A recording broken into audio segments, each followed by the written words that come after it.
Last season under Hansi flick Barcelona का जो attacking structure था वो बहुत ज्यादा डिफरेंट था। लुक एट दिस भाई, लेफ्ट विंगर को ज्यादा फ्रीडम मिलती थी, ज्यादा फ्री रोल मिलता था।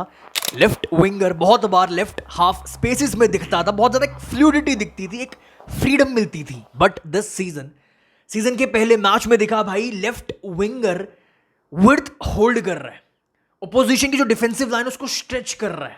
दिस सीजन 4-3-3 दिखी भाई, जिसमें Gavi and Fermin Lopez Barca के मिडफील्डर्स भाई हाफ स्पेसेस को ऑक्यूपाई करते हुए दिखे, जो लास्ट सीजन कहीं ना कहीं रफीनिया का काम था, कहीं ना कहीं लेफ्ट विंगर का काम था। But this season under Hansi flick attacking structure Barcelona का भाई 4-3-3 दिखा, विच इज डिफरेंट। क्योंकि देखो इसके पीछे बहुत सारे रीजन हो सकते हैं भाई। पहला रीजन, अब बार्सिलोना के पास प्योर विंगर्स आ चुके, अदेमी आ चुका है, गॉर्डन आ चुका है। Last season mainly left winger Barca का रफीनिया कहीं ना कहीं जो होता था, उसकी नेचुरल गेम वो एक प्योर लेफ्ट विंगर, एक वर्ल्ड क्लास, आप उसको ड्रिबलर नहीं बोल सकते जो भाई ड्रिबल करके 1v1 अपने मैन को बीट कर सकता है।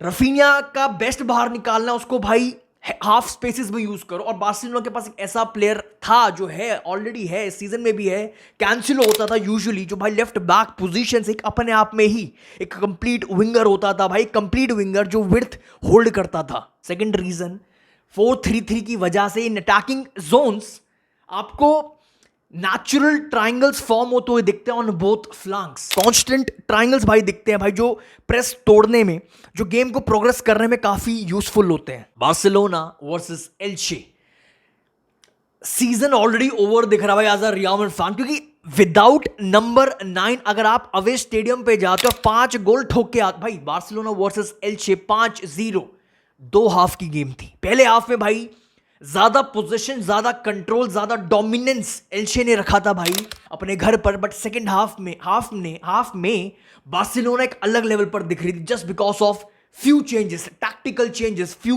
प्लेयर्स। फर्स्ट हाफ में बार्सिलोना के पास वो कंट्रोल दिख ही नहीं रहा था।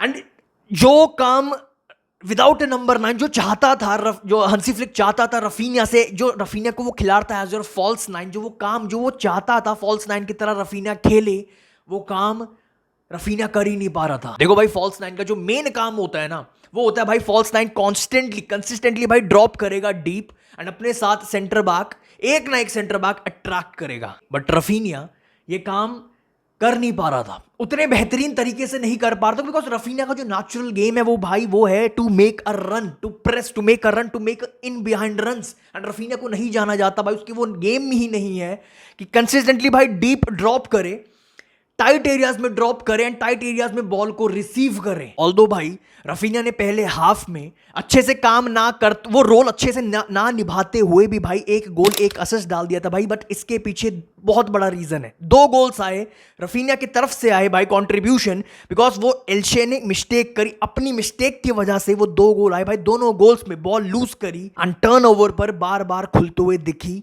दोनों गोल्स में एल्चे। एंड दूसरी प्रॉब्लम, पहले हाफ में 4-3-3 फॉर्मेशन में बर्नाल अकेला लोन पिवट खेलता हुआ दिख रहा था। और भाई लोन पिवट एक बहुत ह्यूज रिस्पॉन्सिबिलिटी होती है फॉर मी, सबसे ज्यादा मुश्किल अगर कोई रोल है, कोई पोजीशन है खेलना भाई, वो है एक डीप लाइन प्ले मेकर, वो है एक लोन पिवट वाला रोल।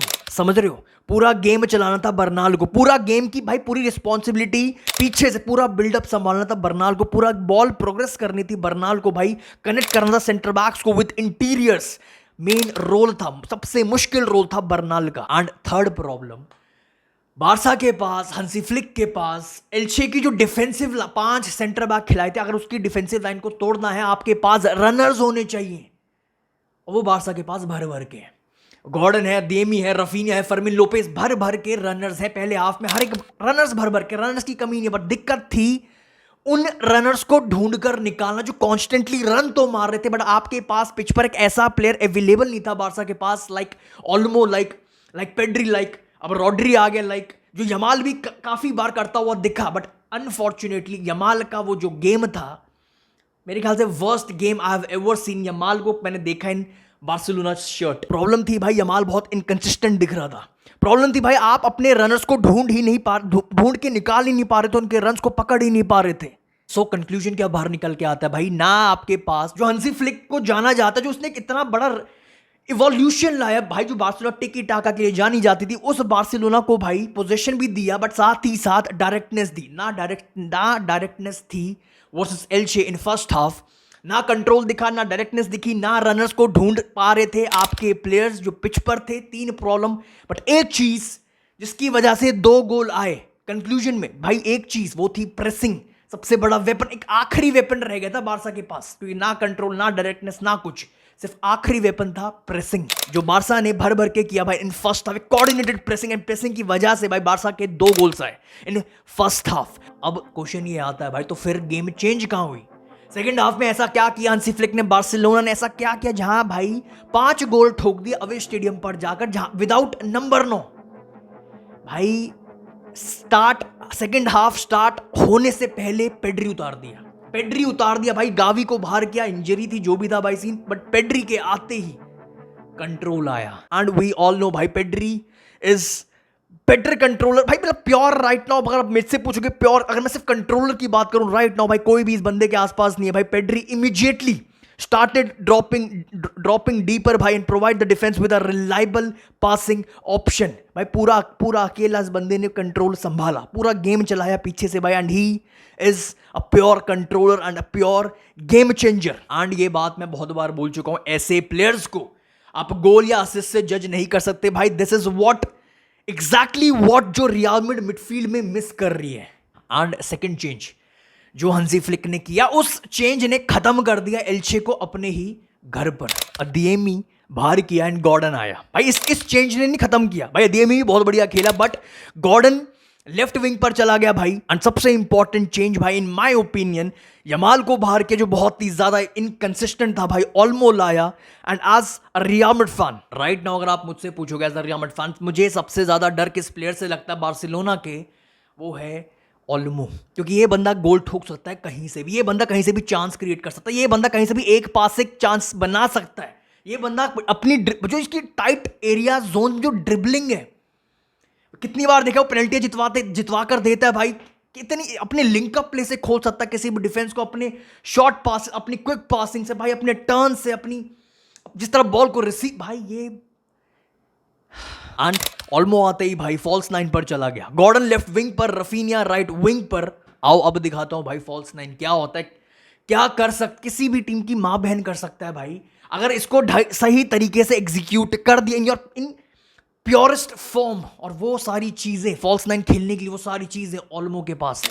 ऑल्मो ऑलमोस्ट आते ही भाई फॉल्स 9 से ड्रॉप करने लग गया भाई, सेंटर बैक्स को अट्रैक्ट करने लग गया भाई। इसकी वजह से, ऑल्मो की वजह से भाई भर भर के स्पेस क्रिएट हुई for runners, for Gordon, for Raphinha, for Fermin Lopez. And ये one of the biggest reason क्यों हांसी फ्लिक को इस सीजन में भर भर के रनर्स, वो इंटेंसिटी, वो वर्क रेट, वो रनर्स, वो प्रेसिंग मॉन्स्टर्स, वो भागने वाले दानव चाहिए थे। अगर आप इस गोल को भाई, जरूर रफीनिया का गोल था, अगर आप इसको फिर से देखोगे भाई, ऑल्मो ने सिर्फ ड्रॉप करके एक सेंटर बैक को अपने साथ अट्रैक्ट नहीं किया, बल्कि दूसरे सेंटर बैक को ड्रिबल करके दूसरे सेंटर बैक को भाई पिक्चर से निकाल दिया। And situation 3v1, 3 versus 1 situation create कर दी भाई। एंड ये जो 3v1 सिचुएशन आप देख रहे हो ना, इसके पीछे एक बहुत बड़ा रीजन है बार्सिलोना के प्लेयर्स, जो एक एज अ फुटबॉल फैन जो मैं बहुत ज़्यादा एडमायर करता हूँ, बार्सिलोना प्लेयर्स को बहुत अच्छे से पता होता है भाई कैसे अटैकिंग जोन्स को अटैक करना है,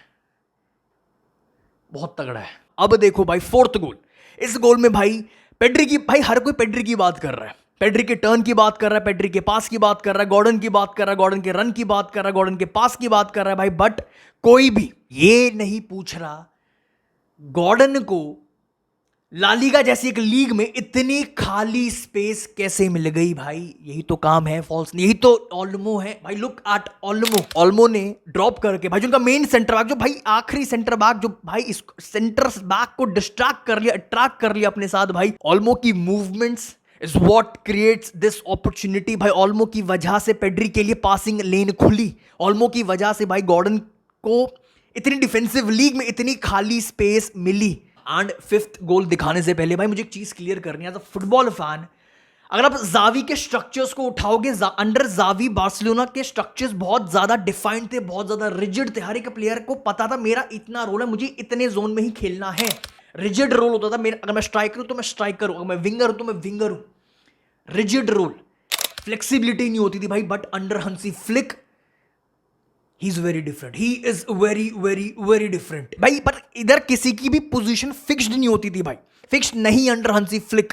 forward players act as jokers, they can rotate, they can interchange भाई, they can move into different spaces depending on the situation. एक फॉरवर्ड अगर डीप ड्रॉप करेगा भाई तो दूसरा फॉरवर्ड स्पेस को अटैक करता। अब ये जो फर्मीन लोपेज आपने बहुत बार देखा होगा भाई, जब भी स्पेस क्रिएट होती है फर्मीन लोपेज मेरे ख्याल से इज द मास्टर, कैसे खाली स्पेस को एक्सप्लॉइट करना, अटैक करना। एक विंगर अगर इनसाइड फॉरवर्ड आ रहा है तो दूसरा इनसाइड आ रहा है तो दूसरा विंगर भाई विड्थ होल्ड करता है। कैंसिलो आने दो, प्लेयर्स आने दो, अभी रॉड्री आने दो भाई। जब रफीन या फिर अदियम या फिर गॉर्डन अगर इनसाइड फॉरवर्ड अगर इनसाइड चैनल पे आ रहे तो भाई कैंसिलो आपको विड्थ देगा, होल्ड करेगा, वो दूसरा प्लेयर भर देगा उस जगह, उस खाली स्पेस को।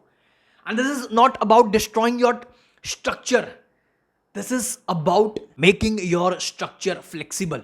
एंड ये चीज, ये एग्जैक्ट चीज डर क्रिएट करती है, नाइटमेयर भाई डर क्रिएट करती है डिफेंडर के अंदर, फॉर बैकवर्ड डिफेंस के अंदर। एज अ डिफेंडर भाई आपको समझ नहीं आएगा भाई बारसा का कौन सा प्लेयर, कौन सा फॉरवर्ड कहां मूव कर रहा है। अगर वो मूव कर रहा तो क्या मैं उसको फॉलो करूं?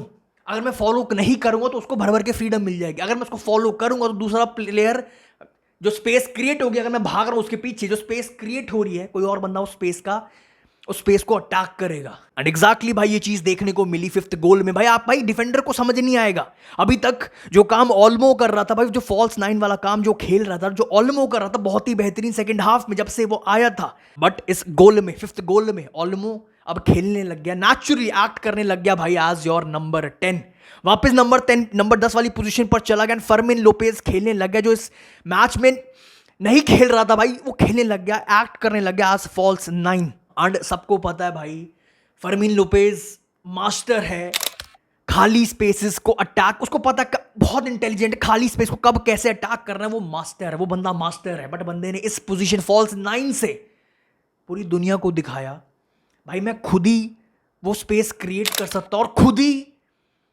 मैं उस स्पेस को अटैक कर सकता हूं। ये टच, ये टर्न, ये फिनिश भाई, this is magic, this is pure magic भाई, दिस इज फर्मिन लोपेज।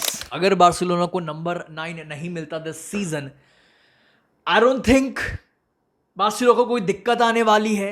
काफी प्लेयर्स है जो वो पोजीशन पर खेल सकते हैं। अभी तो मैं हमीम की तो उसको क्या नाम है भाई, वो जो हर मैच में प्री सीजन में गोल मार के आ रहा है, मोरक्को का, अच्छा खास भाई। बार्सिलोना को कोई दिक्कत नहीं वाली, बल्कि ये जो सिस्टम जो नया सिस्टम निकाल रहा है, जो बना रहा है हंसी फ्लिक, कभी रफीनिया फॉल्स 9, कभी फर्मिन लोपेज फॉल्स 9, कभी ओल्मो फॉल्स 9, भाई आप डिफेंडर समझ भी नहीं आएगा कब कौन सा क्या करने वाला है, कब कौन डीप ड्रॉप कर रहा है, कब कौन अटैक कर रहा है स्पेस को, कब कौन फॉल्स 9 की तरह एक्ट कर रहा है।